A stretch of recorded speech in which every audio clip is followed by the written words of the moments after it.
So for final na guys, ayan na. So ito na yung kanyang final timing. So ito yung kanyang exhaust, makikita nyo dito. Merong natawag na marking, ayan. So kailangan nakatapat yan dito sa kanyang arrow. Okay? So arrow tapos yung kanyang kadena. So same lang din dito. Pero may iba kasi na wala nang walang color coding yung kadena. So kailangan alam mo lang kung paano mo siya i-set up. Okay?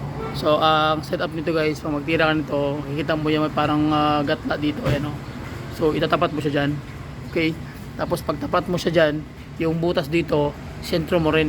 Ayan, pag nasentro mo na rito, kita nyo, sentro, equal talaga sila, 'di ba? So yan lang, diyan ka lang magtitingin ng timing, automatic yan sa pull line dito. Eh kunti lang clearance yan dito, magpapasok naman yan sa ngipin, okay pa rin. Okay? So pag mga nakakabili kayo ng timing chain na walang marking, pagdating naman dito sa dito naman sa may sa common rail, same lang din. So makikita nyo guys, yan tapat, nag-iiba yung nag-iiba tong isang to. So dito katitira niyan, naka-timing yan dito. Ayan yan yung parang marka na dito, diyan ka timing. Okay?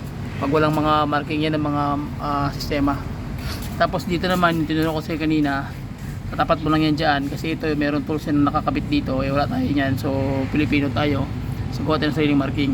So set up mo yan dito, tuhog mo rito, itapat mo rito yung ganun. So okay na siya. Pero ang ginawa namin, nagmarking muna kami ng sarili para sureball talaga. Kasi ito, yung sentro niyan, itong ngipin na to, sentro yan dito sa marking niyan, mayroong gatla. Okay? So tapos, pag natapos niyan, check nyo. Pag walang play, kailangan walang play Kaya kung may play, ibig sabihin yung kadena nyo, subject for replacement na. So palitan na yan pag medyo may play na. Okay, so yan na. So sige.